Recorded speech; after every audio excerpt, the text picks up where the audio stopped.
ఏమయ్యా గడికిపాటి నరసింహారావు నా మీద యుద్ధం ప్రకటించావా ప్రపంచ యాత్రికుడి మీద? బుద్ధి ఉందా కొసంతా?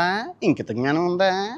కాదు, నువ్వు యుద్ధం ప్రకటించడం మన పండిత పుత్రులు పిండం పెట్టేస్తున్నారయ్యా. అసలు నీకు నా జన్మరహస్యం ఏంటో తెలుసు. నేను ఎవరిని అనుకుంటున్నావు? సాక్షాత్తు బ్రహ్మదేవున్నయ్యా. నీకు నీకు ఇంకొక సీక్రెట్ చెప్పనా? నీ జన్మరహస్యం చెప్తాను చూడు, నవ్వమాక. నీకు తెలియదు, నేను చెప్తాను. నేను సాక్షాత్తు బ్రహ్మదేవుణ్ణి. నువ్వెవరనుకుంటున్నావు? విష్ణుమూర్తివి. మరి బ్రహ్మదేవుడు విష్ణువు ఉన్నప్పుడు శివుడేమయ్యా అంటే మా గురువు గారు చాగంటి కోటేశ్వర గారు శివుడు. మన ముగ్గురం బెస్ట్ ఫ్రెండ్స్. మన ముగ్గురం కారణ జన్మలు ఈ భూమి మీద అవతరించి తెలుగు వాళ్ళని ఉద్ధరించడానికి, భారతదేశాన్ని సంస్కృతి సాంప్రదాయాలు కాపాడడానికి పుట్టాం. కాకపోతే మీ ఇద్దరు ఉద్ధరిస్తున్నారు, నేను తలరాతలు రాస్తున్నాను అంతే. ఈ విషయం నాకు ఎప్పుడు తెలిసిందంటావా? సింహాచలంలో టైగర్ గారు అని ఉండేవాడు, ఆయన చెప్పారు ఇదంతా. ఏం చెప్తాం, కల్లో కనబడి రాత్రి చెప్పారు. అన్వేషణ నువ్వు జన్మరహస్యం చెప్పాల్సిన సమయం ఆసన్నం అయిపోయింది. ప్రళయం ముంచుకొస్తుంది, బతుకుండగానే మనిషికి పిండం పెట్టేస్తున్నారంటే అది అది సంభవం కాదు అని చెప్పి రాత్రి టైగర్ అనేసి సింహాచలంలో పెద్ద ఆయన ఉండేవాడు. ఆయన రాత్రి కల్లోకి వచ్చి చెప్పేసరికి నాకు ఇదంతా చెప్పాల్సి వస్తుంది. ఏం చేస్తాం? నా జన్మరహస్యం నీకు కావాలంటే, నా గోత్రనామాలు కావాలంటే నువ్వు సింహాచలం వెళ్ళి, విశాఖపట్నం సింహాచలం వెళ్ళి తెలుసుకో. నేను చెప్పింది విను, జాగ్రత్తగా విను. ప్రళయం రాబోతుంది, చాలా జాగ్రత్తగా ఉండాలి. నువ్వేంటి యుద్ధం ప్రకటించడం ఏంటిది? కాదు, ఇప్పుడు విష్ణుమూర్తి అని చెప్తున్నానా? యుద్ధం ప్రకటించకూడదు. మనలో మనం కొట్టుకోవడం ఏంటి? మన అంతా ఒకటే కుటుంబం. మనం జనాలను కాపాడాల్సింది పోయింది. నీకు నాకు యుద్ధం ఏంటి? బ్రహ్మదేవుడికి విష్ణుకి యుద్ధం ఎక్కడైనా జరుగుతుందా? నువ్వు కావాలంటే శివుడితో యుద్ధం చేసుకో. ఎవరు దట్ చాగంటి కోటేశ్వరరావుతో యుద్ధం బ్రహ్మదేవునితో ఎక్కడైనా యుద్ధం చేస్తావా? నువ్వు బుద్ధి ఉందా? ఇప్పుడు నువ్వు యుద్ధం చేస్తే నీ దగ్గరే అస్త్రం ఉంది, నారాయణాస్త్రం ఉంది, నా దగ్గరే ఉంది, బ్రహ్మశరాస్త్రం బ్రహ్మాస్త్రం ఉంది. వదలమంటావా? నువ్వైనా సరే క్షమించిన ఆయన శరణ కొడుతూ వదిలేస్తావు. నేను వదులుతానా? ఒక్కసారి ప్రయోగించానంటే అది ఏ దేశం మీదకి వెయ్యాలా తప్ప అదైతే వెనక తీసుకోవడం అవ్వదు. ఇంకా పాశుపతాస్త్రం మా గురువుగారు రంగంలోకి దిగారంటే, ఆయన వచ్చారంటే ఇంకా నువ్వు నేను ఇద్దరం ఉండవు. గుర్తుపెట్టుకో, గురువుగారు రానంతవరకే రంగంలోకి. నీకు తెలుసు, నాకు తెలుసు. ఇదిగో తలరాతలు రాసేది నేనే. చెప్పమంటావా? నువ్వు ఎప్పుడు పోతావో అంటే నాకు తలరాతలు రాదు, జాతకం. ఈ రాష్ట్రం నేను ఎక్కడైనా చెప్తే బాబు జాతకం చూడండి అమ్మా, జాతకం చూడండి అమ్మా అని చెప్తారని చెప్పి ఎన్నాళ్ళు బూతులతో కవర్ చేసుకుంటూ వచ్చిన సమయం సందర్భం వచ్చింది కాబట్టి చెప్తున్నాను నా జన్మరహస్యం. ఇప్పుడు అమ్మదేముంది, నాకు నిమిషంలో లోకాలు మార్చేస్తుంటాను. నిమిషాల్లో రంభా వరసే మేనకలు నా లోకంలోనే ఉంటారయ్యా, నా ముందే ఉంటుంటారు. నాకెందుకు? ఇంకా డబ్బు విషయం అంటావా? లక్ష్మీదేవి కుప్పల తెప్పలుగా ఉంది, వద్దు తెల్ల అంటే వస్తూ ఉంటుంది. మానవ రూపంలో ఉన్నాం కాబట్టి, బతికి సావాలి కాబట్టి అలా తిరుగుతున్నాం. కానీ లోకాలు పట్టుకొని లేదంటే నాకేంటి కర్మయ్యా చెప్పు? మనుషులను ఉద్ధరించడానికి వచ్చినప్పుడు ఉద్ధరించిపోవాలి, అంతేగాని యుద్ధాలు చేసుకుంటావా? అంటే నీకు తెలియదు కాబట్టి నువ్వెవరవో చెప్పాల్సి వస్తుంది. నేను బ్రహ్మదేవుని, నువ్వు విష్ణువు, మన చాగంటి కోటేశ్వరరావు గారు శివుడు. మన ముగ్గురు త్రిమూర్తులు బెస్ట్ ఫ్రెండ్స్. మన ఈ లోకాలు తెలుగు వాళ్ళని కాపాడాలి. నువ్వు అలా నా మీద యుద్ధం ప్రకటిస్తే వాడు పిండం పెట్టేస్తాను అంటున్నాడు. చూడు ఎంత పాపం, బతుకుండగానే మనిషికి పిండం పెడతారా? హిందూ ధర్మంలో ఏ ధర్మంలో ఉంది? నువ్వు రావాలి కదా, స్తుతి మించుకుపోతుందని చెప్పి నేను తించాను. గురువుగా రోజు ఇప్పుడు నువ్వేమంటావు? సహస్రావధానం చేశాను అంటావు, నువ్వు అంతేనా? అష్టావధానం సహస్రావధానం చేసావు, కంకణాలు ఇచ్చారు, గవర్నమెంట్ పత్రాలు ఇచ్చారు, నేను తోపుని అంటావు అంతే. తీసుకోవయ్యా, నాకేంటి? తలరాత్రి రాసేది నేను, నాకెందుకు? నేను ఏ రోజైనా డబ్బు కక్కుర్తి పడ్డాను? ఏ ప్రమోషన్ అయినా చేశాను? ఎప్పుడైనా చూసావా? ఇంత సబ్స్క్రైబ్ చేయమని కూడా అడగను ఛానల్ని. నాకెందుకు? నా తలరాతలు నా చేతిలో ఉండేవి. సబ్స్క్రైబ్ చేయమని ఎప్పుడైనా అడిగాను? ఫాలో చేయమని వాడే వచ్చాడు, వాడే పోయాడు, వాడి కర్మ దరిద్రం. నాకెందుకు? నేను దేనికి ఆస్పదను? నీకు ఇంకో విషయం చెప్తాను. భగవద్గీత రోజు చెప్తాను. నువ్వు ఏమంటున్నావు? రామాయణం నువ్వు చెప్తాను అంటున్నావు, నేను చెప్తాను. మహాభారతం నువ్వు చెప్తానంటావు, నేను చెప్తాను. వేదాలు చెప్తానంటావు, నేను చెప్తాను. నువ్వు ఉపనిషత్తులు చెప్తాను, నేను చెప్తాను. నువ్వేం చెప్తా అదే చెప్తాను. నీకన్నా నాకే ఎక్కువ తెలుసు. బ్రహ్మజ్ఞానం కలిగినవాడిని, బ్రహ్మ అంశలో పుట్టినవాడిని, బ్రహ్మదేవుని. నువ్వు నాతో పోటీ వాదించి నిలవలేవు. తప్పోది మహాపాపం. విష్ణుమూర్తి అవతారాలు మార్చాలి, నవ్వించాలి, కవ్వించాలి, మైమడిపించాలి, అంతే తప్ప బ్రహ్మదేవునితో యుద్ధానికి దిగితే పోయేది నువ్వే పోతావు. వయసు దగ్గర ఎవరికి పడింది? నా వయసు ఎంత, నీ వయసు ఎంత? 65 సంవత్సరాలు వస్తున్నాయా? ఆయుర్దాయం పెంచుకుంటావా, తీసేసుకుంటావా? మంత్రాలు చదివేటప్పుడు నాభిలో నుంచి రావాలా మంత్రం? ముక్కులో నుంచి వస్తుందా? ఏం మాట్లాడుతున్నావు? అన్నైతే శాస్త్రం నువ్వు చెప్పాల్సింది ఏంటి? శాస్త్రం ఏం ఘోషిస్తుందో. నా వృత్తి ధర్మం ఏంటి? తలరాతలు రాయడం. నా రాతలు నేను రాస్తూనే ఉన్నాను. ఇదంతా ఒక జగన్నాటకం, సూత్రధారిని. నా చుట్టూ జరగాలి ప్రపంచం అంతా తప్ప నన్ను ఎవరు ఏం చేయలేరు. అలా చేసేవాడిని అయితే లోకాలు పెట్టుకొని ఎందుకు తిరుగుతుంటాను? నీకు నీకు అసలు నేను ఎప్పుడు బ్రహ్మదేవుని నాకెలా తెలిసింది? నాకు ఈ దివ్యశక్తులు ఎప్పుడు వచ్చాయో నిజం చెప్తా. భగవద్గీత ఎప్పుడు నా దగ్గర ఉంటుంటుంది. అబద్ధం అయితే తల వెయ్య చక్కలై ఈ క్షణాన మరణించును గాక. ఓకే, ఇప్పుడు చెప్తాను విను. నేను చాలా పేద కుటుంబంలోనే పుట్టాను. చాలా పేద, కటిక పేదరికం. నాన్నగారు ఏటీఎం సెక్యూరిటీ గార్డు. అయితే ఆ అమ్మకి యాక్సిడెంట్ అయిందనమాట. 45% డిజబిలిటీ సర్టిఫికెట్, వికలాంగురాలు అమ్మ వికలాంగురాలు, ఏ పని చేయలేదు, ఇంట్లోనే ఉంటుంది. నాన్నగారు ఏదో కొద్దో గొప్ప ఏటీఎంకి వెళ్ళి సెక్యూరిటీ గార్డు 5,000 ఇస్తారు. తమ్ముడు ఆఫీస్ బాయ్ కాశీ విశ్వేశ్వర స్వామి అక్కడ ఆఫీస్ బాయ్ 8,000. అది మా జీవిత కుటుంబం. అయితే కొద్దో గొప్ప చదువుకున్నాను, కష్టపడి వాళ్ళని చదివించారు, అమెరికాలో ఉద్యోగం చేశాను, వచ్చింది. అయితే అమెరికాలో ఉద్యోగం అది కూడా అశుద్ధం కడిగే ఉద్యోగం. ఏం చేస్తాం? దూరపు కొండల నునుపు అమెరికా వెళ్ళి అశుద్ధాన్ని క్లీన్ చేశాను. ఎన్ని సంవత్సరాలు? 6 సంవత్సరాలు కొన్ని వేల మంది అశుద్ధాన్ని క్లీన్ చేశాను. ఏం ఉద్యోగం అలాంటిది, వృత్తి ధర్మానికే కట్టుబడి ఉండాలి. అశుద్ధం అయితేనేమి? నేను అశుద్ధాన్ని ఎప్పుడు అశుద్ధంలా చూడలేదు, అమృతంలా చూశాను. వాసనను కంపుగా, వింపుగా, అబ్బా కనుసంపుగా. నాకు మలమూత్ర విసర్జనల మీద నేను చేసినంత రీసెర్చ్ ప్రపంచంలో ఎవరూ చేసి ఉండరు. ఎన్ని రకాల మలాలు రోజు చూసేవాడిని. వృత్తి ధర్మం అది. పొద్దున్న మంచి బట్టలు వేసుకొని వెళ్ళేవాడిని, రాత్రి రూమ్కి వచ్చేసరికి మొత్తం షర్ట్ అంతా రొచ్చుకంపు, ప్యాంట్ అంతా రొచ్చుకంపు, మలమూత్రలో విసర్జన. వేడి నీళ్ళతో స్నానం చేసి రామకృష్ణ అని పడుకునేవాడిని. ఏం చేస్తాం? వృత్తి ధర్మానికి కట్టుబడి ఉండాలి. మలమూత్రాలు 6 సంవత్సరాలు ఎన్నో వేల మంది పోసిన వచ్చారొచ్చు గబ్బు అంతా క్లీన్ చేసుకుని ఇలా బట్ట కట్టాను. ఇలా ఉంటుండగా పెళ్లి నిశ్చయమైంది. పుట్టాక ఒంటికాయ సొంటుకోమగాల చచ్చిపోకూడదుగా. ఏదో పెళ్ళి కుదిరి పెళ్ళికి అయ్యే సమయానికి మహమ్మారి కరోనా తల్లి వచ్చింది. కరోనా తల్లి వస్తే పెళ్ళి, జాబ్ ఉద్యోగం పోయింది. బాత్రూమ్లు కడిగే ఉద్యోగమే. నెలకు 50,000 ఇచ్చేవారు అమెరికాలోని. చెప్పుకోవడానికి అమెరికా అగ్రరాజ్యం, కానీ ఇచ్చేది 50,000 షిప్లోని. ఆ 50,000 ఉద్యోగం ఏదో పేదంటే చిన్న ఇల్లు కట్టుకున్నాం. చాలా చిన్న ఇల్లు, బాత్రూమ్ లేదు, నీళ్ళ ఫెసిలిటీ లేదు, ఏమీ లేదు.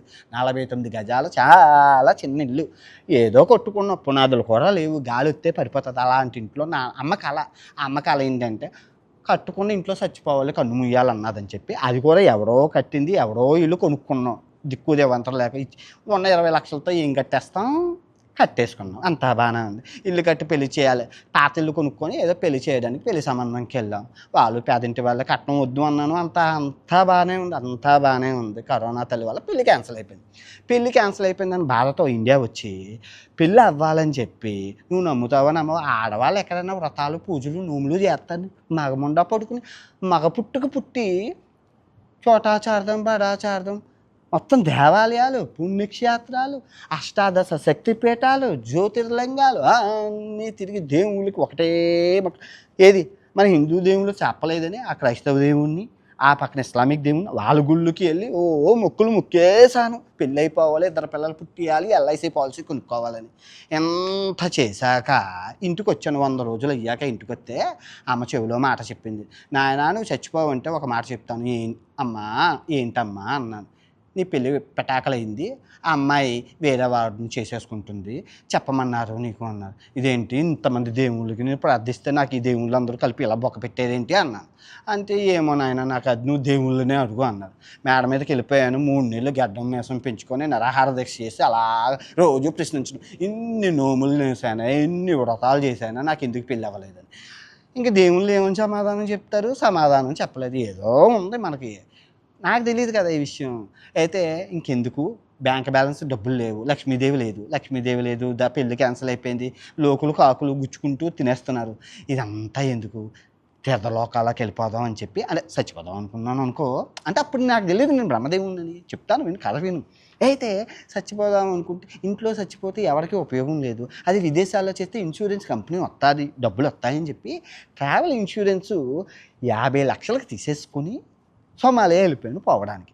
సోమాలియా వెళ్ళిపోతే అక్కడ సోమాలియా అంటే కరుడు కట్టిన తీవ్రవాదులు, మతంతో మత్తెక్కిపోయిన దేశం, అందులోనే చాలా భయంకరమైన. ఆ సోమాలియా వెళ్ళిపోతే అక్కడికి వచ్చింది ధర్మదేవత. వచ్చి అన్నాను, ఎవరమ్మా నువ్వంటే, ముక్కోటి దేవుళ్ళు ఒక ధర్మదేవుణ్ణమ్మా అన్నాను. ఎందుకు వచ్చావు తల్లి అంటే, నీతో నేను ఉండాలనుకుంటున్నాను. ఉండి నా దగ్గర ఏముంది, నా దగ్గర 60,000 ఉందా, తినడానికి తిండి లేదు, ఇదిగో ఈ ఎల్లో షర్ట్ అవునట్లు చెప్పడం మర్చిపోయాను, సెకండ్ హ్యాండ్ మా తమ్ముడు వాడి వాడి పడేస్తే తీసుకున్నాను. ఇది ఈ షర్ట్ సెకండ్ హ్యాండ్, ఇది ముంబైలో కొనుక్కున్నాను, అబద్ధం ఆడుకోదు, ₹100 సెకండ్ హ్యాండ్. ఎవడు వాడాడు, డబ్బులు లేవు, లక్ష్మీదేవితోనే కదా అంతా ముడిపడి ఉంటుంది. ఇది ₹100, ఇది మా తమ్ముడు వాడి పడేసిన షర్టు.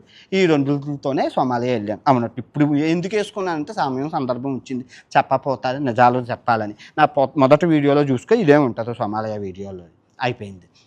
అయితే ధర్మదేవతకి చెప్పాను, నా దగ్గర డబ్బు లేదు, నువ్వు ఎందుకున్నావంటే, నీతో ఉండాలనిపిస్తుంది అన్నది. ఉన్నది నాతో పాటు సోమాలియా అంతా నడిచింది, చూసింది. అది నేనేం తింటే అదే తిన్నా, ఉన్నది, అయిపోయినది. అయితే ధర్మదేవత నేను ఇద్దరం కలిసి సోమాలియా నుంచి ఇథియోపియా దేశం వెళ్ళాము. ఇథియోపియా దేశం వెళ్తే అక్కడ ఎవరు ధర్మదేవత న్యాయదేవత వచ్చింది. నేను అన్నాను, నువ్వెందుకున్నావమ్మా, డబ్బులు కావాలంటుంటే మీరెందుకు వస్తున్నారంటే, అన్వేషు ధర్మం ఎక్కడ ఉంటాను, న్యాయం అక్కడే ఉంటానయ్యా, ఆమె ఉన్నప్పుడు నేను ఉంటానని చెప్పి ధర్మదేవత న్యాయదేవత ఇద్దరు వచ్చేసారు. నేను అన్నాను, ఇథియోపియాలో మీరేం చేసుకుంటాను, డబ్బులు ఇవ్వండి తల్లి అంటే, అవన్నీ కుదరదు, మేము ఉంటాం అవుతాను, ఉండండి, మేము నాకేం పోయింది, నా పక్కన నేను ఎక్కడ ఉంటే అక్కడ ఉంటాను అన్నారు. ఉండండి అన్నాను. అయిపోయింది. అయితే ఇథియోపియా నుంచి నేను మన తుర్కియా దేశం వెళ్ళాను. ఆ తుర్కియా దేశం వెళ్తే మా దాయాదుల దేశం, మన శత్రువులుగా మిత్రులుగా ఉన్న మరో దేశం. అయితే వెళ్తే అక్కడ ధర్మదేవత న్యాయదేవతతో పాటు కర్మ వచ్చింది. దేనికి వచ్చారు మీరు, డబ్బులు ఇవ్వకుండా వీళ్ళందరూ నాకు ఎందుకు అంటే, లేదన్వేషు ధర్మం న్యాయం ఎక్కడుందో కర్మ కూడా అక్కడే ఉంటుంది, నేను నీతో ఉంటాము అన్నారు. నాకెందుకు బాబు, డబ్బులు ఇవ్వకుండా మీరు ఎందుకు అంటే, అవన్నీ కాదు మీతో ఉంటాను, ఉండి సావండి అన్నాను. అయిపోయింది, నాతో ఉన్నారు. అయిపోయింది. అయితే టర్కియా దేశం వెళ్ళిపోయి సెర్బియా వెళ్ళిపోయాను. సెర్బియా వెళ్ళిపోతే ఈ ముగ్గురితో పాటు ఉంటుంటే, ఇదే షర్ట్తో ఉంటుంటే, శనీశ్వరుడు కాకి రూపంలో వచ్చి 15 రోజులు దాడి చేసి, ఏదో కాకి రూపంలో శని మహారాజు అలా దాడి చేస్తుంటే అడిగాను ధర్మదేవతని, న్యాయదేవతని, కర్మదేవత, మీరు ఉన్నారు అలా కాకి దాడి చేస్తుంటే, ఆయన శని మహారాజు నీకు రాబోయే రోజుల్లో మంచి జరగబోతుంది, ఆ మంచిని ఆపడానికి వచ్చాడు అని చెప్పి, మీరు కావాలంటే వీడియోలోని నాన్ వేసిన కాకులతో యుద్ధం కొట్టండి వచ్చేస్తుంది. కాల్సో చూసి 15 రోజులు వెంటపడ్డా. ఆ రోజుల్లో టీవీ ఛానల్లో 2020 కరోనా సమయంలో పెద్ద హల్చల్ చేసింది, నాన్ వేసిన మీద కాకులు దాడి చేసేయనేసి, మీరు అందరూ చూసుకోవచ్చు. అయితే ఇంక వీళ్ళు లక్ష్మీదేవి తప్ప అన్నీ ఇస్తున్నారని చెప్పి నేను నా పని చేసుకుంటూ పోయాను. సెర్బియా నుంచి ప్రపంచపు యుద్ధం, ఎన్నో వేల కోట్ల ప్రాణాలు పోయినా బోస్నియా హెర్జగోవినా దేశం ఏదైతే ఉందో, ప్రపంచ యుద్ధం పుట్టిన ప్లేసు, అక్కడికి వెళ్ళాను. అక్కడ అగ్నిదేవుడు, అగ్నిజ్వాల అప్పుడు పుట్టిందంట. ఆ ప్రపంచ యుద్ధం పుట్టినప్పుడు అగ్నిజ్వాల దగ్గరికి వెళ్ళి అగ్నిదేవుడికి నేను నమస్కరించుకొని, అయ్యా ధర్మదేవత న్యాయదేవత ఈ కర్మదేవతలతోనే నాకేం ఉపయోగం లేదు, తినడానికి తిండి లేదు, పప్పు అన్నం తినాలి, ఒక్కోసంత ఆవకాయ తినడానికైనా డబ్బు లేవయ్యా, డబ్బు పంపించండి అయ్యా, లక్ష్మీదేవిని ఇవ్వండి అయ్యా అంటే అదృష్ట దేవతనిచ్చి ఆయన వరం ఇచ్చిపోయారు. నాకు చాలా కోపం వచ్చింది. నేను అన్నాను, మీకు బుద్ధి ఉందా లేదా, నేను అడిగింది ఏంటి, మీరు ఇచ్చిందంటే మాయమైపోయాడు. అది ప్రశ్నించేలాగో మా అగ్నిదేవుడు మాయమైపోయాడు. నాకు అనలేదు. అమ్మాయి ఇప్పుడు 4 ఉన్నారు, నువ్వు దేనికి వచ్చావు అన్నాను. నేను దేనికి వచ్చాను, ఆయన ఇచ్చాడు, నువ్వు ఇచ్చాను. నాకు అర్థం అవ్వక అడిగాను, ధర్మదేవతను ఏం చేసుకోవాలి, న్యాయదేవతను ఏం చేసుకోవాలి, కర్మదేవతను ఏం చేసుకోవాలి, వీళ్ళు ముగ్గురు ఉంటుండగా అదృష్ట దేవత నాకెందుకు, నాకు లక్ష్మీదేవి కావాలంటే, అదృష్ట దేవత ఉంది అన్వేషు, నీకు అర్థం అవ్వట్లేదు, నువ్వేమనుకుంటున్నావు, 60,000తో ఇంటికా నుంచి వచ్చావా, 60,000తో సోమాలియా తిరిగేసావా, సోమాలియా తర్వాత నువ్వు ఇథియోపియా దేశం వెళ్ళావా, 60,000తో 4 దేశాలు తిరిగేవా, అదే అదృష్టం, అందుకే నేను వచ్చాను అంది. అవును కదా, నిజమే కదా, 60 దేశాలతో 4 దేశాలు ఎలా తిరగలుగుతాం, 4 నెలలు ఎలా బతకగలం ఈ దేశాల్లోని. అప్పుడు నాకు అర్థమైంది, అయితే నాకు అదృష్టం మొదలైంది అన్నాను. అయితే మేము 4 బెస్ట్ ఫ్రెండ్స్ కాబట్టి రోజు మాట్లాడుకుంటూ ఉంటాం. అయితే రోజు మాట్లాడుకుంటుంటే వాళ్ళు ఏమన్నారంటే, ఏం చేద్దాం అంటే, నువ్వెవరో కాదు, సాక్షాత్తు బ్రహ్మదేవుడివి, బ్రహ్మదేవుని అంశలో పుట్టావు, తలరాతలు రాయాలి అన్నారు. అవునా, ఇప్పుడు నేను ఏం చేయాలంటే, నువ్వు నీ వృత్తి ధర్మం ఏంటి అన్నాను. యూట్యూబ్ తీయడం, వీడియోలు తీసి పెట్టడం అంతర్జాలంలోనే అన్నాను. అవునా, అయితే అంతర్జాలంలోనే నీకు తెలియని దేశాన్ని దోచుకున్న మాఫియా తయారవుతుంది, దాన్ని ఒకటి వేలతో పేకాలి అన్నారు. ఎలాగా, ఎవరు అంటే, ఈ ఎంసీఎన్ కంపెనీలు ఉన్నాయి, మల్టీ ఛానల్ నెట్వర్కింగ్ అని, వీళ్ళు ఏం చేస్తారంటే, వీళ్ళు భారత ప్రజల్ని వీళ్ళని వెర్రివాళ్ళని చేయడం కోసం, ఈ భారతీయ ప్రజల్ని బద్ధకస్తులుగా చేయడం కోసం, వాళ్ళని ఎప్పుడు మోసం చేయడం కోసం మన దేశంలోనే ఉంటూ, మన దేశాన్ని మోసం చేస్తూ మల్టీ ఛానల్ నెట్వర్కింగ్ కంపెనీలని కమ్మడ తర్వాత ఇంకేది మిల్లీ మంకు, ఆ తర్వాత ఇన్ఫినాటి, ఆ తర్వాత చాయ్ బిస్కెట్టు, ఆ తర్వాత స్ట్రైక్, ఇంకా చెప్పుకుంటూ పోతే దరిద్రపు ఉండేవాళ్ళు చాలామంది ఉన్నారు. వీళ్ళ పని ఏంటి? బెట్టింగ్ కంపెనీ, ఈ జూద కంపెనీలతో టైఅప్ అవ్వడం, విదేశాలు ఈ ఈ ఈ ఎవరు వీళ్ళు ఉన్నారు కదా ఉగ్రవాదులతో చేతులు కలపడం, ఆ బెట్టింగ్ కంపెనీలతోనే వీళ్ళు టైఅప్ అవ్వడం. ఈ కంపెనీ వీళ్ళు టైఅప్ అయ్యి వీళ్ళుంచి చెప్పడం. సో వీళ్ళ పని అది ముందే చెప్పేసింది. ధర్మదేవత, న్యాయదేవత. మన భారతదేశం చాలా కష్టాల్లోకి వెళ్తుంది. ఎన్నో వేల మంది ప్రాణాలు పోబోతున్నాయి అన్వేషు. అన్నీ కాపాడలేవు కానీ కొన్ని కాపాడు, నువ్వు బ్రహ్మదేవుడు కదా, తలరాత రాయు అన్నారు. ఎలా అంటే చెప్పలేదు, నువ్వే చేసుకో అన్నారు. అయితే అప్పుడు ప్రపంచ యుద్ధం పుట్టినప్పుడే ఈ కంపెనీల మీద, ఎంసీఎన్ కంపెనీల మీద యుద్ధం ప్రకటించాను. 41 రోజులు యుద్ధం చేశాను. నా అదృష్ట సంఖ్య 41 రోజులు యుద్ధం చేశాను. అయితే యుద్ధం చేస్తే వాళ్ళందరూ ఎలా ఉంటారు, ఏం చేస్తారు, వాళ్ళ విధి విధానాలు ఏంటో తెలుసుకున్నాక వాళ్ళు ఏ తప్పులు చేయబోతున్నారో అంతా తెలుసుకున్నాను. తర్వాత 2022 కొలంబియా దేశంలో ఒక చెట్టు కింద కూర్చొని, మళ్ళీ పప్పు అన్నం తిన్నారు కదా, యుద్ధాలు చేసుకుంటూ ఉంటే పని అవ్వదు కదా. అయితే ఈ సంవత్సరం అంతా తిరిగేసి 2022 ఏం చేశానంటే, చెట్టు కింద కూర్చొని మళ్ళీ భరతం పట్టాను. నీ భరతం పడతా చూడని చెప్పి మళ్ళీ ఎంసీఎన్ కంపెనీల మీద భరతం పట్టాను. అయితే ఈసారి కొట్టే దెబ్బకి అందరూ చచ్చిపోవడం అంటే ఇంకా వాళ్ళకి అడ్రస్ లేకుండా గల్లంత అయిపోయింది ఈ కంపెనీలంతానా. అయితే వీళ్ళేం చేశారు, జోతం కంపెనీ ఏవైతే ఉన్నాయో, బినోమో, చాలా దరిద్రపు కంపెనీలు అవన్నీ తీవ్రవాద కంపెనీలు. ఆ కంపెనీలకి ఏజెంట్లుగా తయారయ్యి మన యూట్యూబర్లు ఎవరైతే ఉన్నారో వాళ్ళకి డబ్బు ఆశ. ఎంత అనుకున్నారు అక్షరాల? 20 లక్షలు, 30 లక్షలు, 40. నాకే ఆఫర్ చేశారు 50 లక్షలు. ఇక ఎంసీఎన్ కంపెనీలు బెట్టింగ్ యాప్ చేసుకుంటే నీకు 50 లక్షలు ఇస్తాము అన్నాను. నాకొద్దు, నేను అన్నాను. అదృష్ట దేవత, కర్మదేవత, న్యాయదేవత, ధర్మదేవత నా దగ్గర ఉంటుండగా నాకెందుకు ఈ పాపిష్టి సొమ్ము? కావాలంటే అదృష్టమే వస్తుందో, నాకేం వద్దు అని చెప్పి నేను అది చెప్పలేదు. వీళ్ళు ఉన్నారని నాకేం వద్దు, నేను చేయను అని చెప్పాను. నేను చేయను అని చెప్పేసి సో వాళ్ళందరి మీద చేశాను, అయిపోయింది. అయితే నేను అలా ప్రయాణిస్తున్నాను, కిలిమంజారో కొండలు ఎక్కాను, చైనా చూశాను, అంతా అయిపోయాక వీళ్ళు స్తుతిమించుకుపోయారు. ఎంతవరకు స్తుతిమించిపోయారంటే, మీకు అప్పులు ఉన్నాయా? బెట్టింగ్ యాప్లు ఆడండి. మీ అప్పులు తీర్చాలంటే బెట్టింగ్ యాప్లు ఆడండి. మీ ఇల్లు కట్టాలంటే బెట్టింగ్ యాప్లు ఆడండి. మీ కారు కొనాలంటే బెట్టింగ్ యాప్. మరి దారుణంగా తయారయ్యారు వీళ్ళు. ఈ బళ్ళు తగలెట్టడం, కార్లు తగలెట్టడం, రోడ్ల మీద డబ్బులు వేసేటడం, లక్ష్మీదేవిని ఆకాశంలో విసిరేవాళ్ళు వీళ్ళు. అబ్బో, మరి తారా స్థాయికి వెళ్ళిపోయింది ఈ జోదం. ఎన్నో వేల మంది ప్రాణాలు పోతుంటే ఇంకా న్యాయదేవత అంది, అన్వేషు అన్నీ తెలిసిన వారివి చూడవయ్యా అంటే, అప్పటికి నెలకు 30 లక్షలు వస్తున్నాయి యూట్యూబ్లో నుంచి. లక్ష్మీదేవిని పక్కన పెట్టు, ఎవరికైనా నువ్వు నాకు వచ్చింది నేను ఉంచుకో. నెలకు 30 లక్షలు వచ్చింది, దాన ధర్మాలు చేసేస్తాను. నాకు కావాల్సింది ఒక కట్టెపండు, ఒక ఏపలకాయ, లీటర్ నీళ్ళు, అంతే. మిగతాదంతా తీసేసుకో. నాకేం వద్దు, నాకెందుకు? నా తల్లిదండ్రులు వృద్ధాప్యంలో ఉన్నారు, నేను అమెరికాలో అశుద్ధం క్లీన్ చేసి కట్టించి నీళ్ళు చాలు, ఇంకేం వద్దు. నాకు ఎంత డబ్బు వచ్చినా దాన ధర్మాలకే వాడుతాను తప్ప నేను రూపాయి ఉంచుకోను. ఎవరికి కనబడితే వాడికి అన్నం పెడుతుంటాను. విదేశాల్లో కుక్కలకి అన్ని వీడియోలు తీసి పెట్టలేం కానీ రోడ్ల మీద వెళ్తున్న సునకాలకి, పిల్లలకి, ఆ తర్వాత పేదవాళ్ళకి, రోడ్డు మీద ఉన్న వాళ్ళకి పిలిచి తీసుకెళ్ళి అన్నం పెడతాం. ప్రతిదీ మనం వీడియో తీసి చూపించలేం, బాగోదు. కొన్ని సందర్భానుసారం వస్తుంటాయి. కానీ రోజు నేను పుణ్యాన్ని వెతుక్కొని వెళ్తాను, పాపాన్ని సత్యాన్ని పాపం నా దగ్గర చాలు. ఇది కర్మదేవత, న్యాయదేవత, ధర్మదేవత, అదృష్టదేవత, ఇన్ని మంది దేవతలు నాతో ఉండి సచ్చాక పాపం వస్తుందా చెప్పు? రాదు. అందులో నిత్యం వేదం చదువుకుంటూ ఉంటాను. ఇంకా దినచర్య విషయానికి వస్తే, పొద్దున్న బ్రహ్మీ ముహూర్తంలో సూర్యుడు ఉదయించక ముందే ఉదయించి కాలకృత్యాలు తీర్చేసుకొని సూర్య నమస్కారం చేసుకుంటాను. నేను ఆదిత్య ప్రదాత సూర్యదేవుడు, అమ్మో, శ్రీ సూర్యనారాయణ మంత్రం పాట మా అమ్మ పాడుతారు. ఆ పాట మా సూర్యుని మంత్రం చేసుకొని, మంత్రం చదువుకొని, సూర్య నమస్కారాలు చేసుకొని రోజు దినచర్య ప్రారంభిస్తాను. అవునట్లు నేను ఏకభక్తం మహాయోగి, విభక్తం మహారోగి, చతుర్థ పంచమ భక్తం రోగి పరమరోగి అన్నారు మన పెద్దలు. ఆ సిద్ధాంతంతోనే మొన్నటి వరకు ఒంటిపూట ఉపవాసం చేశాను. అబద్ధం ఆడడం ఎందుకని మహాభారతం చేసేటప్పుడు నియమనిష్టలతోనే ఒంటిపూట తినేవాడిని. మహాభారతం అయిపోయాక మళ్ళీ విభక్తంలోకి వచ్చాను. ఎందుకంటే మంత్రాలు నాభిలో నుంచి వచ్చేటప్పుడు కళ్ళు తిరిగి పడిపోతే నన్ను కాపాడేవాడు ఉండరు. ఇప్పుడు ధర్మదేవత, న్యాయదేవత, అదృష్ట దేవత, ఈ దేవతలు ఉన్నారు అంటే అలా చూస్తూ ఉంటారు కానీ వాళ్ళు ఏం చేయరు. వాళ్ళు నాతో ఉంటానంటారు, కానీ వాళ్ళు ఏం చేయరు, అన్నీ నేనే చేసుకోమని అంటారు. ఉండి నాకేంటో నాకు అర్థం అవ్వదు వీళ్ళు గోల. అయితే ఇలాగా నా జీవితాన్ని కొనసాగిస్తున్నాను. మరి ఇంతమంది దేవతలు ఉన్నారు, ఇంత రామాయణ మహాభారతాలు చెప్తున్నావు, నువ్వు చూస్తే అన్నీ తెలిసిన వాళ్ళలాగా ఉన్నావు, మాకేంటి ఈ కర్మ, ఎందుకు ఈ రచ్చాలొప్పు అని. ఇప్పుడు నేను 10 మందికి ఉపయోగపడాలని అనుకుంటాను కానీ 10 మందికి ఇప్పుడు అందరికీ తెలుసు నేనేమంటాను, సీతమ్మ వారిని నా సీతమ్మని నేను ఎందుకు అనుకుంటాను.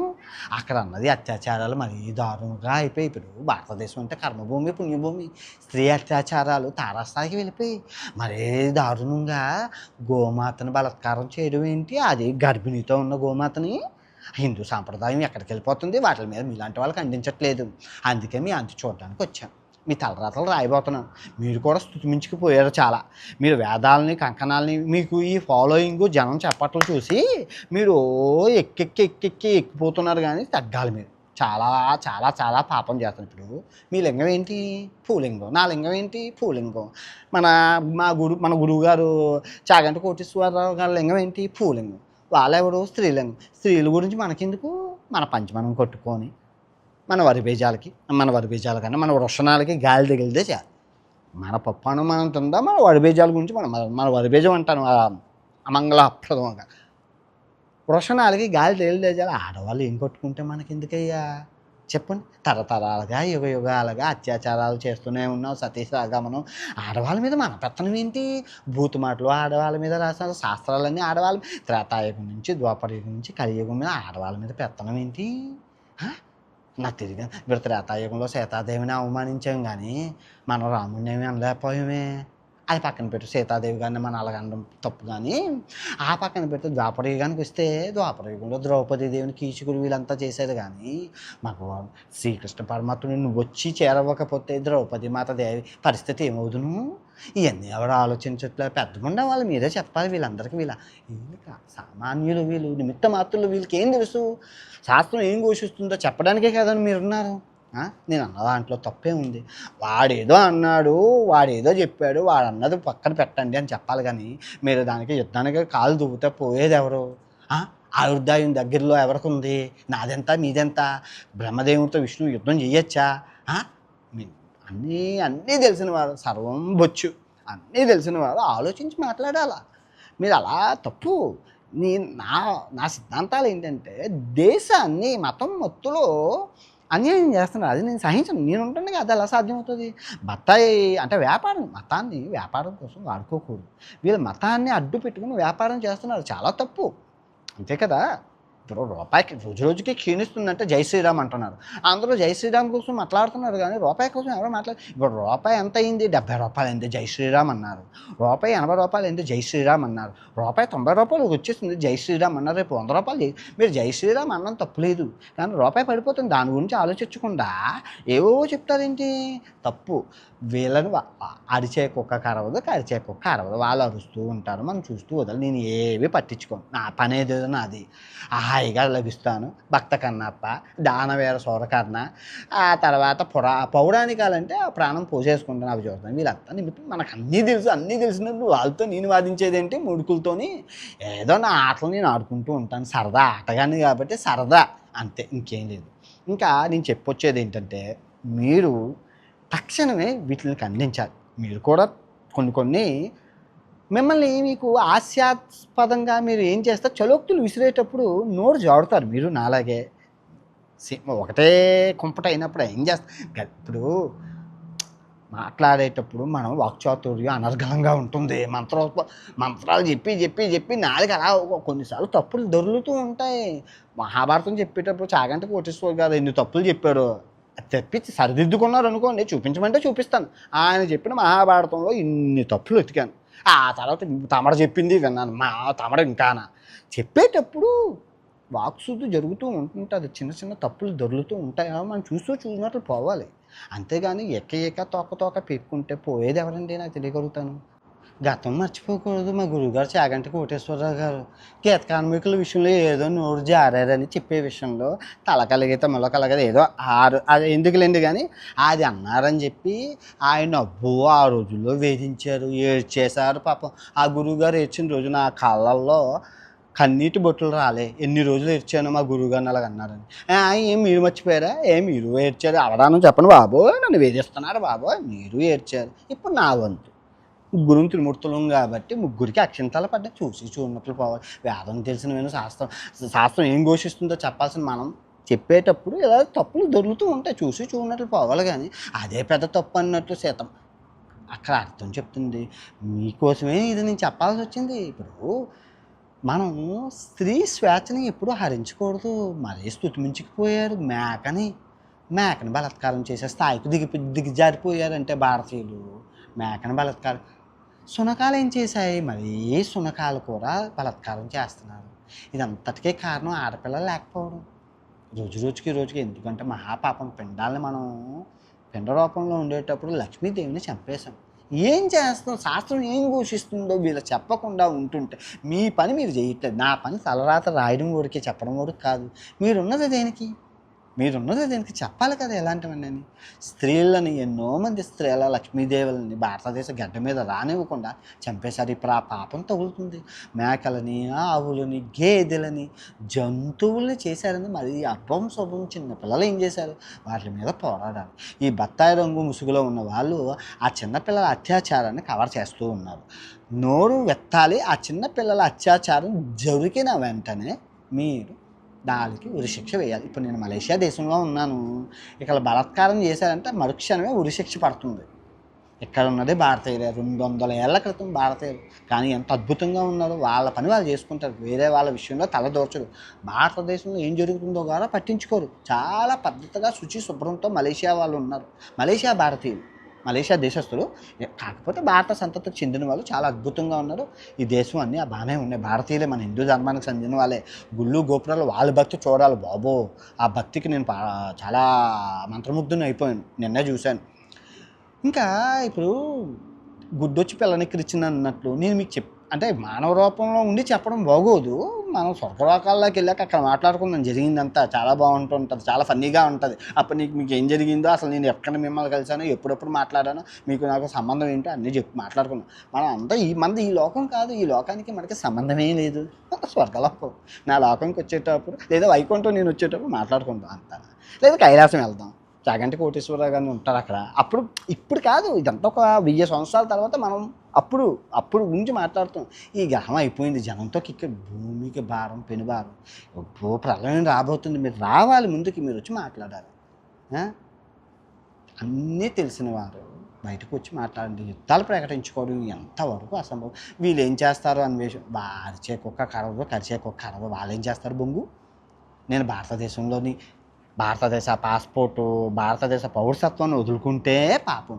భారతీయుడిగానే ఉండి కర్మభూమి భారతదేశంలో పుట్టేందుకు భారతదేశ పౌరసత్వాన్ని నేను ప్రాణం పోయినా వదులుకోను. ఎన్ని వేల కోట్లు పోతుంది. ఏముంది, నిమిషంలో పౌరసత్వం నా దగ్గర ఉన్న 8 కోట్లు ఖర్చు పెట్టి పౌరసత్వం మార్చేసుకుంటే అయిపోయాయి. కానీ భారతదేశానికి ట్యాక్స్ కట్టాలి. పెట్టువాడికి తిట్టి హక్కు ఉంటుంది. మీకు అర్థమైందా నేను ఎందుకు ట్యాక్స్ కడుతున్నాను? ప్రశ్నించి హక్కు ఉంటుంది. ట్యాక్స్ కట్టకపోయినా కూడా కడతాను ప్రతిసారి. జిఎస్టీ ఎక్కడ తింటే అక్కడ ఎందుకు కట్టాలి? నేను నిండి వస్తే అన్నాను. అయినా కూడా ఎందుకు కడతానంటే ప్రశ్నించే హక్కు కోసం. రేపు పొద్దున్న న్యాయ వ్యవస్థ, ధర్మదేవత నా దగ్గర ఏం చెప్పారంటే, అన్వేషు, న్యాయం భారతదేశంలో 10 సంవత్సరాలు 20 సంవత్సరాలు లేట్ అయినా న్యాయం గెలుస్తుంది. సో దాన్ని నువ్వు కాపాడాలి, భయపడకూడదు అంటే. నేను ఎందుకు భయపడతాను? తాలిబాన్లో స్త్రీ స్వేచ్ఛ కోసం తాలిబాన్ మూర్ఖులు వాళ్ళతోనే పోరాడాను స్త్రీ స్వేచ్ఛ కోసం. తాలిబాన్లతో పోరాడిన భారతదేశంలో పోరాడిన స్త్రీ స్వేచ్ఛనే హరిస్తున్నారు. తప్పది, చాలా తప్పు. అందరూ నోరెత్తాలి. స్త్రీ జాతిని ముందుకు వదలాలి. వాళ్ళ స్వేచ్ఛ వాళ్ళకు ఉండాలి, వీళ్ళ స్వేచ్ఛ వీళ్ళకు ఉండాలి, వాళ్ళ స్వేచ్ఛ వాళ్ళకు ఉండాలి. తప్పది, చాలా తప్పు. అన్యాయం జరుగుతుంది. ఇంకా రాబోయే కాలంలో నేను అందుకుంటాను.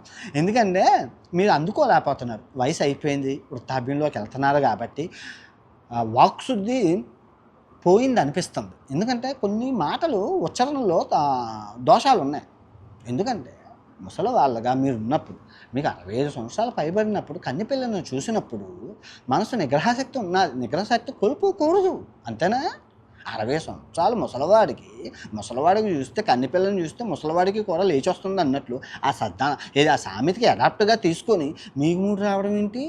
పరాయి స్త్రీలో మనం తల్లిని ఎత్తుక్కోవాలి. అంతేగాని 65 సంవత్సరాలు వచ్చా నాకే మూడు వచ్చేస్తుంది అంటే తప్పు. ఎంత భూత మాట అది. ఆడవాళ్ళు ఏది వేసుకుంటే మనకి రావడం ఏంటి? ఇప్పుడు నేను అమెజాన్ అడవుల్లోకి వెళ్ళాను. అక్కడ ఎవ్వడికి బట్టలు లేవు, నగ్నంగానే ఉన్నారు. 5 ఏళ్ల పాప నగ్నంగానే ఉంది, 10 ఏళ్ల పాప నగ్నంగా ఉంది. అందరూ పాపలు నగ్నంగానే ఉన్నారు. అందరూ నగ్నంగానే ఉన్నారు. నేనేం చెల్లించానా? చూసే కళ్ళబట్టి ఉంటుంది. ఆ తర్వాత ఆఫ్రికా మొన్న ముండారీ ట్రైబుల్ ఉన్నారు. గోమాత వచ్చున తాగుతున్నారు. గోమాత అదేంటి వచ్చుని తలకు పూసుకున్నారు. గోమాత వచ్చే వాళ్ళకి సర్వస్వం. ఆ గోమాత లేకపోతే వాళ్ళు చనిపోతారు. ఆ గోమాతలు చూపించిన అక్కడ ఆడపిల్లలందరికీ బట్టలు లేవు. నేనేమైనా చెల్లించానా? అలాగా మీరు కూడా తప్పులు చేశారు. తప్పు ఒప్పుకొని స్త్రీ స్వేచ్ఛ విషయంలో మీరు తలదూర్చకండి.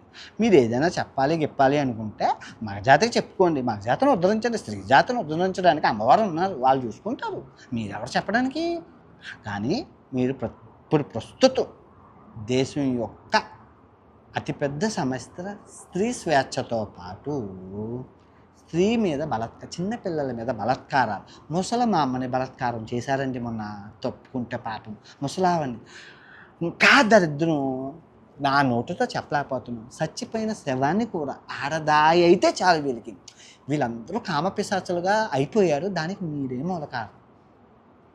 శవాన్ని కూడా అనుభవించారు. అది మీరు మాట్లాడాలి. అలాంటి సిచ్యువేషన్లు తీసుకొని చలోక్తులు వేసే జ్ఞానాన్ని పెంచాలి. అంతేగాని మీరు చేసిన తప్పుని కవర్ చేయడం కోసం 10 తప్పులు చేస్తే తర్వాత మీకు ఆదాయం తరిగిపోతూ ఉంటుంది. పుణ్యం కొద్ది పురుషుడు, పాపం కొద్ది పాపాత్ముడు అంటారు. చాగంటి కోటేశ్వరరావు గారు ఆచితూచి మాట్లాడతారు. కానీ మీరు అవతల వాడు చప్పట్లు కొడుతుంటే అబ్బో ఉత్సాహం పొంగిపోయి అయ్యయ్యయ్య అమ్మ కొంత మాట ఎక్కువ అయిపోతూ ఉంటే అది తగ్గించుకోండి, బాగుంటుంది. చాగంటి మీకు రేపు పొద్దున్న ప్రపంచ యాత్రికుడు నాన్న వేసిన చాగంటి వాడి కుటుంబం దగ్గరికి వచ్చి పప్పాన్నం తిని బూడిలోకి అన్నం పెట్టుకుని నెయ్యి చొక్క వేసుకొని ఆ తర్వాత చిత్రాన్నం తిని దప్పలం కూడతోని దద్దోజనం తిన్నాడు, వెళ్ళిపోయాడు, తాంబూలం పుచ్చుకున్నాడు, ఆశీర్వాదం తీసుకున్నాడు గురువుగారి దగ్గర చెప్పుకోవాలి. కానీ అవన్నీ వదిలేసి యుద్ధం ప్రకటించాను, పెండం పెట్టానంటే పోయేదెవరు? బతుకున్నారుగా. హైందవ ధర్మంలో, సనాతన ధర్మంలో పిండాలు పెడతారా? మరి తప్పు స్తుతిమించకపోతున్నారు. వీళ్ళందరినీ కంట్రోల్ పెట్టాల్సింది బాధ. తానా అంటే తందానా అంటే ఎవరితో పోయేది? నాకేం పోతుంది బొచ్చు? నాకు ఈ లోకాన్ని నేను వదిలేసానంటే ప్రళయం వచ్చేస్తుంది. నేను బతుకున్నంత వరకే ధర్మం 4 పాదాల మీద. నేను ధర్మాన్ని ఏ రోజు వదలను. 4 పాదాల మీద ఉన్నాను నేను. చెప్పు, నేను ఒక తప్పు చెప్పు, ఎవరినైనా మోసం చేశానని చూపించు. కాకపోతే ఇవన్నీ అంత ఆటలు ఆడేవాడిని కాబట్టి అర్థం మన చుట్టూ ప్రపంచం నడిపిస్తుంది కాబట్టి అలా ఆడుతూ ఉంటాం, పాడుతూ ఉంటాం. ఆటగాడిని కాబట్టి. కాకపోతే ఎవరిని మోసం చేయలేదు. దాన ధర్మాలే చేసాను. మొన్న చనిపోయిన కుటుంబాలకి 40 లక్షల రూపాయలు ఇచ్చాను. అది నా సొమ్ము, నా కష్టార్జితం. ఆయన ఇచ్చానా? అటుమన్ను ఇంకో ఆయనకి సైకిల్ కొనిచ్చాను. అటుమన్ను ఇంకో ఆయనకి ఫోన్ కొనిచ్చాను, ఐఫోన్. నా గమ్మత్తు ఏంటంటే నా తమ్ముడికి 5,000 రూపాయలు ఫోన్ ఇచ్చాను. ఒక అబ్బాయికి 1,00,000 రూపాయలు పెట్టి ఫోన్ కొన్నాను. నా తమ్ముడు అడిగారు, ఏమన్నా నాకు కొనవా అన్నారు. నువ్వెందుకు? నువ్వు సామాన్యుడు. వాడంటే వీడియోలు తీసుకుంటుంటాడు, వాడికి అవసరం అని ఇచ్చాను. ఇంకో ఆయన ఉంటాడు, ఆయనకి 60,000 రూపాయలు ఫోన్ కొని ఇచ్చాను. ఎందుకు అంటే ఆయన వీడియోలు తీసుకుంటారు. నా తమ్ముడికి 5,000 రూపాయల ఫోనే ఉంది. మా ఇంట్లో ఫోను నిషిద్ధం, అమ్మా నాన్నకి నిషిద్ధం. పొరపాటున వాడారు అంటే నేను ఆ రోజు చనిపోయినట్టనే ఒట్టేయించుకున్నాను. మా తల్లిదండ్రులకు ఫోన్ ఇవ్వను, వాళ్ళు వాడకూడదు. వాళ్ళు నా మాటకి కట్టుబడి నియమనిష్టలతో ఉంటారు. వాళ్ళు ఫోన్ అంతర్జాలానికి దూరంగా పెట్టాను నా తల్లిదండ్రులు. మా తమ్ముడికి మాత్రమే వాట్సాప్, అది కూడా 5,000 రూపాయల ఫోన్ ఒకటే. నేను ఎవరిని నమ్మను, అన్నీ నేనే చూసుకుంటాను.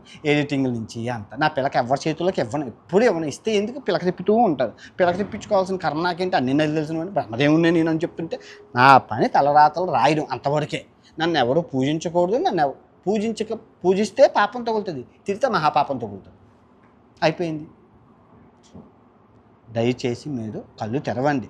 ఈ ఫాలోవర్స్ని చూసుకొని, ఈ జనం చప్పట్లు చూసుకొని పై మెరుగులకు ముసిపోకండి. ఆయుర్దాయం దగ్గర పడుతుంది. చేసిన తప్పుల్ని క్షమాపణ. ఇదిగో ఈ జన్మలోనే మీరు చేసిన తప్పులవి, మాట తుల్లినవి కరెక్ట్ చేసుకొని క్షమాపణ చెప్పేసి స్త్రీ స్వేచ్ఛ విషయంలో నాకు సంబంధం లేదు, అంతే అయిపోయింది. స్త్రీకి నచ్చినట్టు స్త్రీ బతకచ్చు అని ఒక్క మాట అంటే అయిపోయింది. మీకు ఇంకో అసలైన ఫ్యాక్ట్ చెప్తాను, మీరు ఇది ఎవరికి చెప్పకూడదు. చెవులో మాట, ఈ చెవులో చెప్పింది ఈ చెవులోకి తెలియకూడదు. అదండి చెప్తాను. మన రాబోయే రోజుల్లో భారతదేశంలో స్త్రీలు ఉండట్లేదు. దానికి గల కారణం ఈ పురుషులు. వీళ్ళు చేస్తున్న అత్యాచారాలు. వాళ్ళు మనకన్నా తెలివైన వాళ్ళు తెలియదు అనుకుంటున్నారు. విదేశాలు వెళ్ళిపోయిన అమ్మాయి తిరిగి రావట్లేదు. విదేశాల్లో స్వేచ్ఛ ఉంది, నచ్చినట్లు బతకచ్చు, ఏవైనా తినచ్చు, ఎలాగైనా ఉండొచ్చు, ఎవరు ఏమండదు. సంస్కృతి సాంప్రదాయాలు పాటిస్తూనే నచ్చినట్లు ఉంటున్నారు. 5,000 మంది అమ్మాయిలతో మాట్లాడాను కూర్చొని. ఆటగాడిని కదా! అంటే ఆటగాడిని అంటే ఏ ఆటగాడు అనుకుంటున్నారు మీరు? ఆ ఆటగాడిని. అమ్మాయిని కూర్చోబెట్టుకుంటాను, మాట్లాడతాను. ఏంటమ్మా చెప్పండి. మీరెందుకు ఇండియాని వదిలేసి వచ్చారంటే ఇదే సమస్య. బలాత్కారం చేస్తారు. అబ్బాయిలు అంతా దారుణంగా, అబ్బాయిలు మరీ దారుణంగా స్తుతిమించుకుపోయారు. ఒక ఇన్‌స్టాగ్రామ్ పోస్ట్ పెడితే వాళ్ళ గోలే, వాళ్ళ రచ్చే. మ్యాన్ ఈగో అనేది పెరిగిపోతూ వస్తుంది. ఇంకా అందుకే ఆ బాధ భరించలేక విదేశాలు పారిపోయాము అని చెప్తున్నాడు. ఇలాగే కంటిన్యూ అయితే 10 మంది అబ్బాయిలకి 5 అమ్మాయిలే ఉంటారు. తర్వాత ఇబ్బంది పడాల్సొస్తది. అందుకే రాబోయే రోజుల్లో స్త్రీదే పైచెయ్యి. ఎదురు కట్నం ఇచ్చి కొనుక్కోవాల్సి వచ్చిన పరిస్థితి తీసుకురాకండి. మన సంస్కృతి సాంప్రదాయాల్లో కట్నం తీసుకోవాలని ఉంది. అంతేగాని ఎదురు కట్నం ఇవ్వాలని అక్కర్లేదు. దయచేసి అది గుర్తుపెట్టుకొని ఆ అబ్బాయిని కొంచెం మందలించడం నేర్చుకోండి. ఈ రేపులు, బలాత్కారాలు ఆపాలని కోరుకుంటున్నాను. నన్ను మీరు అర్థం చేసుకుంటారు. ఈ గ్రాంధికం, ఈ సంస్కృతం మీకు అర్థమవుతుందని ఇది చెప్పాను. నిమిత్త మాత్రులు వాళ్ళకి ఏం అర్థమవుతుంది ఇవి. ఏం చెప్పాడో, వాడేం చెప్పాడో, వీడేం విన్నాడో అనుకుంటారు. నేను చెప్పాల్సిన వాళ్ళకి చెప్పానని ఈ సిద్ధాంతం ఎవరికి తెలియదు. ఇది ఎవరికి మెసేజ్ వెళ్తుందో వాడికి చెల్లితే చాలు, అందరికీ వెళ్ళాల్సిందే లేదు. అంతే కదా, అంతే కదా. సో ఇంతమంది అరుస్తున్నారంటే వాళ్ళ ఉల్లిపాయలకి వాళ్ళు ఇప్పుడు మలేషియా దేశంలో ఉన్నామండి. 2 న్యూస్ ఛానళ్ళే ఉన్నాయి. ఒకటి ఏ, ఒకటి బి, అంతే. 2 న్యూస్ ఛానళ్ళు. సమయాన్ని ఎవరో వృధా చేయాలి. మన ఇండియాలో మనోభావాలు దెబ్బతింటాయి కాబట్టి ఇంటికో న్యూస్ ఛానల్, మొత్తం 5,000 న్యూస్ ఛానల్ ఉన్నాయి మన తెలుగు రాష్ట్రాల్లో. 5,000 న్యూస్ ఛానల్ ఉన్నాయి. ఒకటి కాకరకాయ అంటే ఒకటి కేకరకాయ అంటారు. కేకరకాయ అంటే ఒకటి దోసకాయ అంటారు. దోసకాయ అంటే ఒకటి కరివేపాకు అంటారు, కొత్తిమీర కట్ట అంటారు. దొరికిందేమో కోడిపిల్ల, కానీ వీళ్ళు చేసిందేమి కాకరకాయ కేకరకాయ అటు ఇటు తిప్పి అలాగా సమయాన్ని వృధా చేసి ఆకుపాకు కరివేపాకు డామ్ డూమ్ చూసుకుని అక్కడ కయ్యా దొంగ అయిపోయి ఏమైందంటే ఏమైందో అప్పుడు వరకే ఆ న్యూస్ రచ్చగొట్టి రప్పింపు చేసి బీపీ రంగొట్టి మొత్తం ఏం చేసింది, ఏమైంది, ఏమవ్వదు, సర్వం బొచ్చు అన్నీ తెలిసిన వాళ్ళు మీరు మనం బరంపురం అందరూ బాగుండాలి, అందులో నేను ఉండాలి. మీరు ఇప్పుడు అంటుంటారు నేను ఉండడమే ప్రాబ్లం అయితే కనుక మళ్ళీ చెప్తాను, నేను ఉండాలి, నేను ఉండి తీరాలి. ధర్మం న్యాయం 4 పాదాల మీద నించోబెడుతున్నాను కాబట్టి అది అలా పట్టుకొనే ఉన్నాను, దాని వదలను. చివరికి గెలిచేది నేనే.